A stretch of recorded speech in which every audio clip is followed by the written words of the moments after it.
Oui, alors moi j'étais musulmane il y a encore 2 mois et demi. Waouh. Et je suis médecin, on m'a annoncé un cancer des ovaires au mois de juin. D'accord, d'accord. Et pendant 3 semaines, 1 mois, en fait, j'étais très très mal, jusqu'à entendre parler de Jésus. Quoi, j'en avais déjà entendu parler, mais là j'ai été vraiment touchée sur une vidéo comme ça un soir chez moi.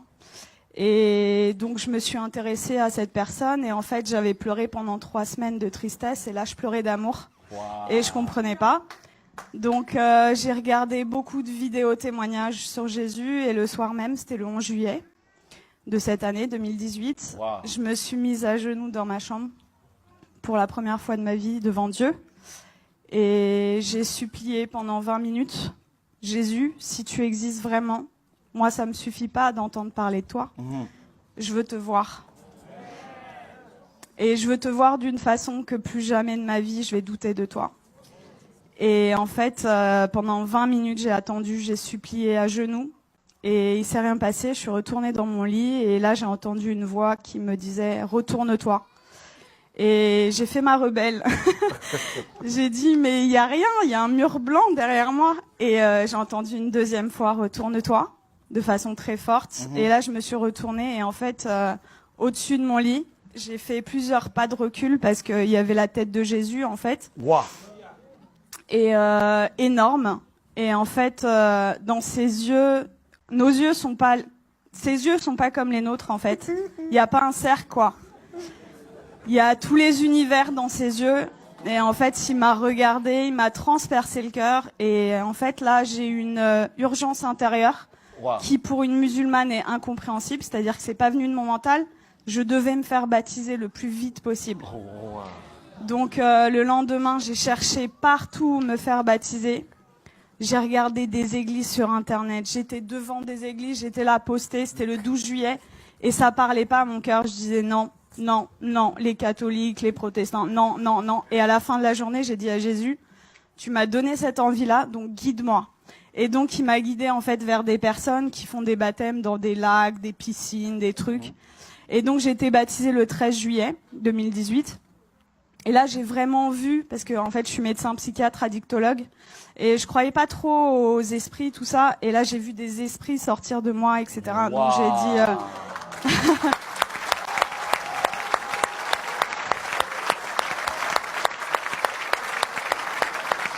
Est-ce que ça vous dérange de venir un peu? Hein? Ça vous dérange de venir? De quoi? Est-ce que vous pouvez venir? C'est possible? Ah oui, je peux. Mais là, c'est... Donc là, j'ai vu des esprits sortir de moi et je rentre chez moi, c'était le 13 juillet. Et là, dans mon lit, je commence à parler une langue où je comprenais rien. Et là, je dis, mais qu'est-ce que c'est que ça? Et en fait, on m'a dit après, c'est du parler en langue. Mais chez les musulmans, ça n'existe pas. Donc moi, j'avais jamais entendu parler du parler en langue. Et ça a duré 3/4 d'heure, 1 heure. J'ai parlé une langue où je comprenais 0 mot. Et en fait, j'ai senti une énergie remonter de mon ventre et je prenais comme ça. Et je jetais, en fait. Ça a duré 3/4 d'heure, 1 heure. Et là, au bout de 3/4 d'heure, 1 heure, j'ai arrêté de parler. Et j'avais des douleurs depuis 4 ans, tous les jours. Et là, pour la première fois depuis 4 ans, plus aucune douleur.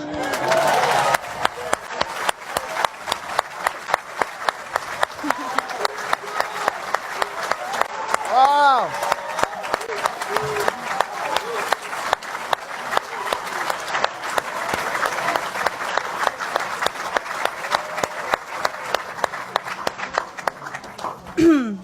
Et donc là, j'ai dit, ok, je suis guérie, c'est bon. J'ai pris rendez-vous chez mon gynéco le 17 juillet. Et j'arrive et je lui montre les examens complémentaires, les marqueurs tumoraux, l'IRM pelvienne. Et il me dit, bon, écoutez, alors c'est une maladie très sévère. On va opérer, on va faire un traitement, etc. Et là, je le regarde avec le sourire et je lui dis, vous savez pas ce que je vais vous dire? Je suis guérie. Et là... Et là, il me dit, comment ça, je comprends pas. Il m'a écouté quand même parce que je suis médecin, j'ai un cabinet juste à côté de chez lui, quoi. Donc il savait que c'était pas n'importe, voilà. Et là, je lui dis, mais en fait, je suis guérie. Et il me dit, bon, parce que le déni en médecine, ça existe beaucoup. Il me dit, bon, allez, on va faire l'échographie. Et en fait, là, il me fait l'échographie et il était bouche bée. Donc, en fait, il passe sur l'ovaire gauche, là il me dit au ralenti, ovaire gauche normal.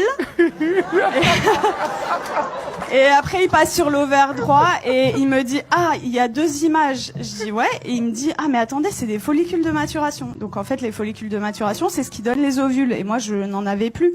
Donc en fait, là, mes ovaires étaient morts, ils sont revenus à la vie. Oh.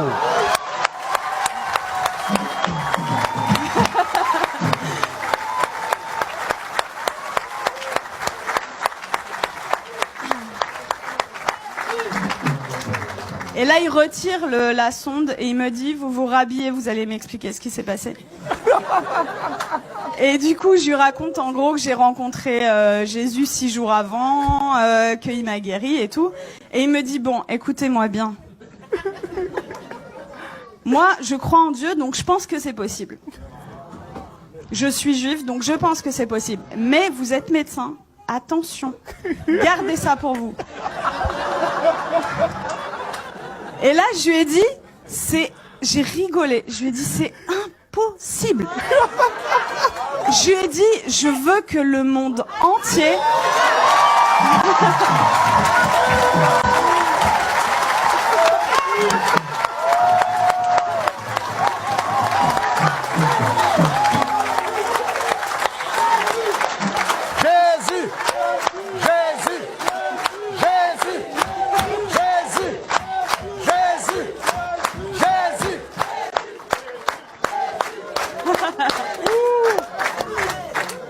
Je lui ai dit, je veux que le monde entier sache que Jésus est vivant. Et il m'a dit, bon, ok. Et il m'a fait mon compte rendu d'échographie, qui était normal. C'était un plaisir pur. Et il me le rend. Et là, il me dit, est-ce que je peux vous faire la bise au lieu de me serrer la main? Je dis, bien sûr. Et il me prend le visage et il me dit que Dieu vous garde. Et en fait, ce que je raconte partout autour de moi, c'est, tout à l'heure, le frère disait que vous aviez vécu au Cameroun l'acte des apôtres. En fait, c'est ce que je vis tous les jours, quoi. Et c'est-à-dire que je travaillais que en cabinet. Le Seigneur m'a amené à travailler à l'hôpital, aux urgences, et en fait, je vois des cas psychiatriques sévères. Et ma première garde après mon baptême, les infirmiers, le geste qu'ils ont fait le plus dans la nuit, c'était ça. Ils y croyaient pas, en fait. Il y avait que des miracles toute la nuit. Ils ont pas compris.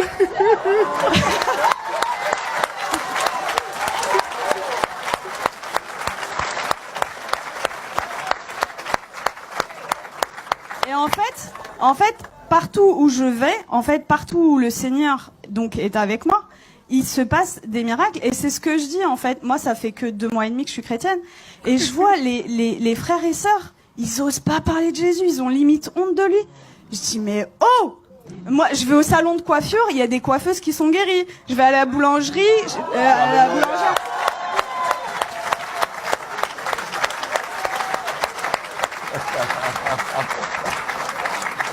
En fait, j'aime beaucoup cette expression. En fait, je dis que le Seigneur, c'est l'antidote à tout. Et le monde entier a le poison. C'est-à-dire qu'ils connaissent pas Jésus. Moi, j'ai 33 ans. J'ai attendu 33 ans pour qu'on me parle de Jésus. Mais attendez, mais moi, j'aurais voulu que quelqu'un vienne me parler de Jésus. Vienne me dire, mais attends, la solution à tous tes problèmes, ton malheur et tout, c'est Jésus la solution. Mais personne autour de moi. J'avais aucun chrétien autour de moi. Donc dans ma famille, ils sont tous musulmans et quelques personnes athées. Et en fait, ils comprennent pas du tout ce qui se passe. Mais juste, je voulais vous dire que je vis des miracles tous les jours. Tous les jours, c'est des prodiges de Dieu. Je vais vous raconter juste, il y a quelques jours, ce qui s'est passé parce que je dois choisir et je peux pas tout vous raconter. Donc, il y a ma famille qui était en Algérie pendant tout l'été. Ils sont rentrés et il y a mon oncle, en fait. Il a de l'arthrose sévère au genou. Et je suis arrivée, j'ai raconté ce qui s'était passé cet été, et ils m'ont dit, ouais, c'est bon, t'arrêtes de nous parler de Jésus. Déjà, ils ont été tolérants, ils ont accepté d'écouter. Et là, je vois, en fait, mon oncle, il boite, il a de l'arthrose. Et là, je lui dis, tonton, est-ce que je peux prier pour toi? Il me dit non. Et ma tante, elle lui dit, bah, pourquoi, qu'est-ce que t'as à perdre? On va voir si ce qu'elle dit est vrai. Je dis, ok. Et là, le Seigneur m'a donné le verset, vous savez, où il ressuscite une femme et il fait sortir tout le monde, en fait. Donc en fait, j'ai pris mon oncle, je l'ai sorti du salon et j'ai prié pour lui. Et en fait, je lui dis, t'as mal à combien? Il me dit à 7 sur 10. Il boitait. Et donc je prie le Seigneur et le Seigneur le guérit. Il me dit, mais j'ai plus mal du tout. Et là, il commence à courir dans toute la maison.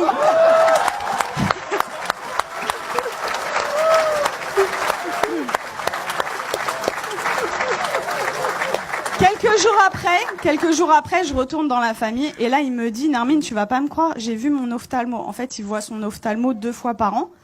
Et pour son glaucome. Donc le glaucome, c'est une maladie chronique, c'est à vie, c'est comme le diabète. Et il me dit, l'ophtalmo, il a pas compris, j'ai plus de glaucome. Il m'a dit, il lui a dit, je peux pas t'arrêter les 2 traitements parce que voilà, mais j'en arrête 1 sur 2. La prochaine fois, s'il y a plus rien, on arrête le 2e, quoi.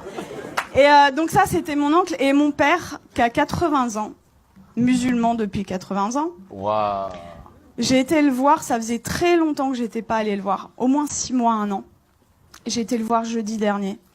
Et en fait, je lui ai raconté ce qui m'est arrivé. Il a été guéri, j'ai prié pour lui, il a été guéri de ses acouphènes, c'est des bourdonnements. Il avait depuis 10 ans, plus d'acouphènes. Il avait mal au dos, il pouvait pas sortir sans ceinture. Plus de ceinture, je l'ai sorti sans ceinture. Il voyait double, il avait une diplopie. Il voyait double quand il mettait pas ses lunettes. Plus de diplopie. Et là, au bout de 2 heures, il me dit, c'est bon, je me donne à lui.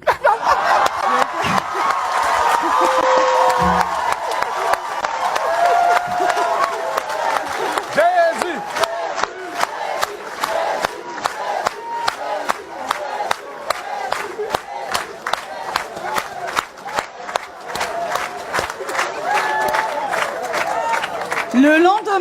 Le lendemain, donc c'était vendredi là, non, c'était pas hier, c'était vendredi dernier. Vendredi, j'arrive, donc le lendemain, en fait là, il me dit, tout ce qu'on s'est dit là, t'oublies, c'était des bêtises, tu me parles plus de Jésus. J'étais choquée. Je dis bon, ok. Et là, dans ma tête, au bout de 2 minutes, je dis non, ça va pas se passer comme ça. Et ça, vraiment, les frères et sœurs, c'est un truc hyper important. Vous priez, mais il faut proclamer aussi ce qui est écrit dans la parole. Et donc, dans ma tête, j'ai dit, je proclame qu'il appartient à Jésus. Je proclame qu'il appartient à Jésus. Et donc, j'ai proclamé. Et là, il me dit, j'ai la tête lourde et tout. Et j'ai dit, j'ai vu l'opportunité. Je dis, je peux prier pour toi? Et il me dit, non, tu m'approches pas. Et donc, en fait, 3 fois d'affilée, en 1 heure, peut-être 3 fois je lui ai proposé. La 3e fois, il me dit, ça prend combien de temps? Je lui dis 5 secondes. Je dis ok. Il me dit ok. Donc je mets ma main comme ça, je chasse les esprits au nom de Jésus. Et là, il éternue, mais de façon disproportionnée. Et là, il me regarde et il me dit, c'est parti. Je dis ah ouais? Et il me dit, tu crois que ça a un rapport avec ta prière? Je dis bah totalement. Et du coup, on est reparti à parler de Jésus. Je l'ai sorti, on est parti manger ensemble. Ça faisait 20 ans, ça faisait 20 ans qu'on n'était pas sortis ensemble. Et en fait, je lui ai parlé du baptême dans l'après-midi. Et dans l'après-midi, il me dit, ok, je suis ok pour être baptisé. Donc là, j'étais là, j'ai dit, je vais te baptiser dans ma baignoire, mais je voulais pas le faire toute seule. Donc j'ai écrit à des frères et tout, oh, mon père, il veut se faire baptiser, qui sait? Et du coup, j'ai un frère qui est venu, et à 21h vendredi dernier, j'ai baptisé mon père.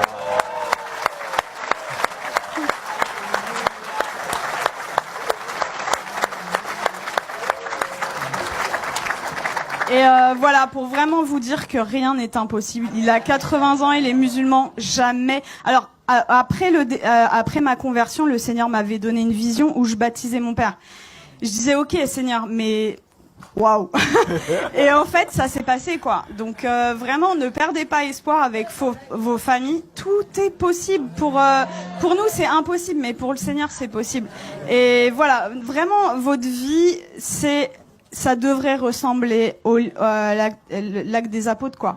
Donc vraiment, n'ayez pas honte de parler de Jésus. Qu'est-ce que ça va vous coûter? Vous passez à la boulangerie. Vous savez, moi, je suis dans ma voiture et même sur le périph', j'ai des gens, en fait, je loue le Seigneur. J'ai effacé toutes mes musiques du monde là et j'ai mis des louanges. Et donc je chante et tout. Et même sur le périph', il y a des gens, ils passent sur le périph', ils me font comme ça. Et moi, j'ouvre ma fenêtre et je leur dis Jésus est la réponse. Et voilà. Et en fait, ça franchement, si moi, en tant que médecin, et venant d'une famille de musulmans, je prends le risque. Vous qui avez votre famille, etc., qui croyez, mais osez quoi, parler de Jésus tout le temps, parce que voilà, c'est j'ai une image qui m'était venue, c'est limite non-assistance à personne en danger en fait, de pas parler de Jésus. C'est l'antidote des antidotes à tout, et vraiment, quand vous découvrez un antidote et que quelqu'un en face de vous a le poison, ben vous gardez pas l'antidote pour vous, quoi. C'est égoïste. Donc il faut le partager. Wow. Voilà. Et tout à l'heure, je suis arrivée, j'ai parlé avec Laurent et ça m'a beaucoup touchée parce que quand j'étais petite, en fait, quand on me demandait quel métier tu veux faire, je disais Mère Teresa. Et dans une famille musulmane, vous imaginez, et ils m'ont dit non, ça va pas être possible. Non, tu vas changer, tu changes. Et du coup, j'ai dit bon bah ok, je vais être médecin. Et en fait, c'est incroyable comment le Seigneur il est en train d'organiser les choses. Et du coup, quand Laurent m'a parlé d'orphelinat tout à l'heure, je sens que j'ai un appel fort Amen. pour ça. Et voilà, on verra comment le Seigneur fait les choses. Mais voilà, Dieu vous aime beaucoup et croyez. Alléluia.